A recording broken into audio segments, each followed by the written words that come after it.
I would like to talk to the women who feel like they are already behind, because let me tell you this, you're looking at people who are posting, who are already 3 steps ahead of you, people who are launching, people who are making their dreams come alive, and you are here wondering, why not me?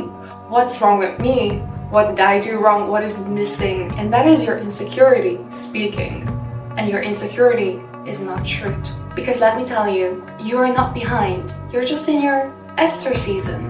And this is the most exciting season to be, because this is chapter 1. You are in chapter 1, and this is where everything starts. And the thing, my love, is that you are looking at everyone's chapter 10. And that is not a fair comparison. Let's get started. If you have a passion project that you are working on, it is not going to scale if you are missing the Esther season. And the Esther season is just another word for preparation. But the secret is that preparation consists of so many things. And many of it is not tangible. It is internal, and that's the deep root that we are going to get to, because that's the only way that you will scale. Everyone else who's in their chapter 10 have probably figured out kind of the steps of the route the hard way, but I am going to help you skip ahead. What can I say? Preparation doesn't disappear.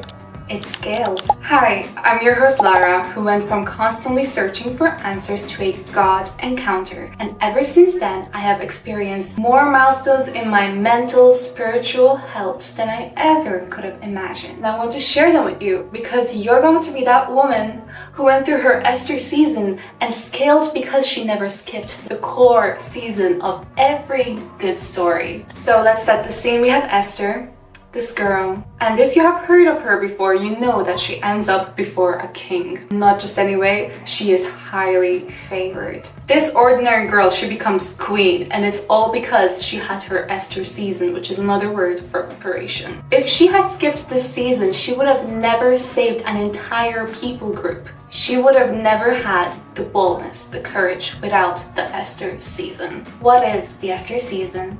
Well, Esther 2:12 tells us 6 months with oil of myrrh, 6 months with perfumes and cosmetics, a full year of preparation before she was even presented. Have you heard of the saying that God hides you before he reveals you to everyone? Now here's a fact. Every single person is light of the earth, lamp of the earth. Why? Because the Bible says so. God describes you as the literal light of the world, and he says that the lamp cannot be hidden. It is meant to be set on a hill.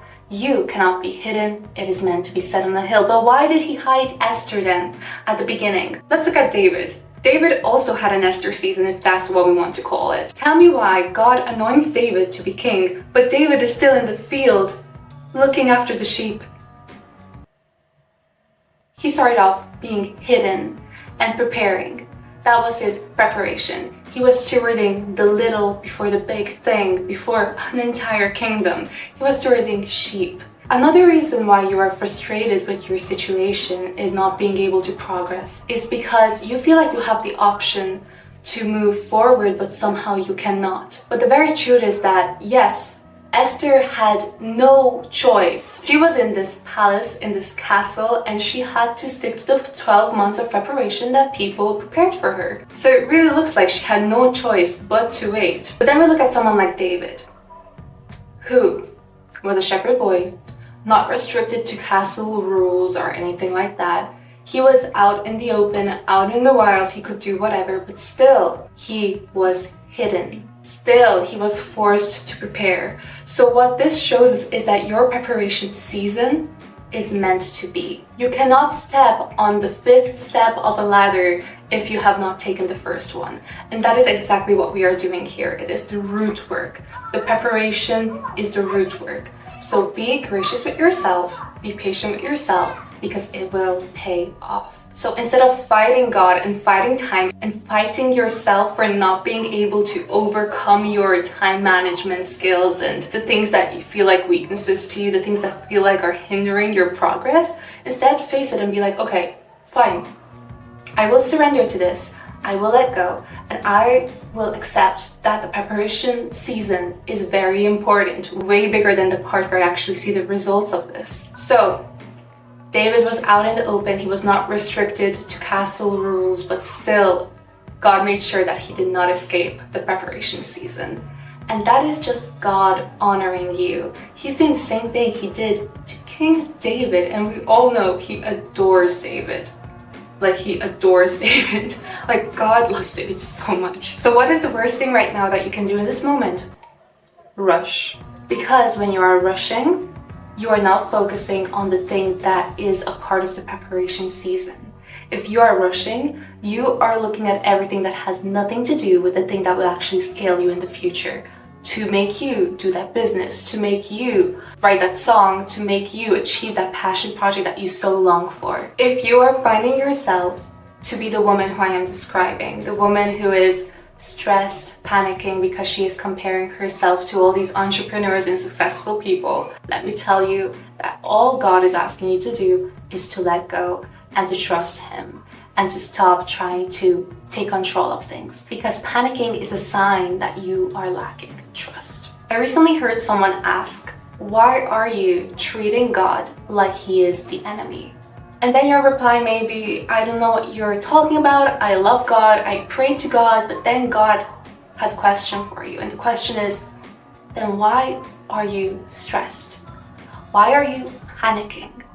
Why are you acting like I am the enemy? Your emotions are not showing that. Heart check. Constant heart check is a part of the preparation season. So what is one thing in Esther and David's preparation season which you can see yourself and grow from yourself? One is humility. Esther had to humble herself so much because she had to obey these rules. And you know what? She was super obedient. In these verses here, you can see she obeys. She takes the literal advice. She doesn't take half the advice. She obeys. And the reason being is because she is humble. And she knows that humility is the best option in this case. David as well, he was humbled. The preparation season is there to humble you out of love and care, because your pride is going to be your downfall. The devil ruined everything for himself the moment he decided to fall. God does not want you to fall because of pride, like the enemy. And He's not going to let you have a business out of your own selfish ways. And I know that some of us are thinking that I want something good. I want to use my passions for a good thing. It's not for myself. But the thing is that you have some ego lying underneath all of that. Because underneath your concern for your reality right now is that you cannot settle for what you have right now. Editing Laura speaking right now. I completely forgot to say that I don't mean that you should settle for the minimum that you are in right now. Because one, God put that dream on your heart for a reason and He wants you to move toward it. And two, God has so much more for you. He wants you to have more for you, and He wants you to have hope for more as well. That is not sinful, that is not wrong. All I am highlighting in this segment is that these can so easily become idols and things that we become obsessed with. So it's just a heart check. That's all. Okay, keep watching. Why do I have to settle, and why are they there? Why am I trying everything in this settled position, but I'm still not there? And God is asking you, why? Why can you not settle? Why can you not settle for this alone? Because daughter, I am in this right now, what you are settling in right now.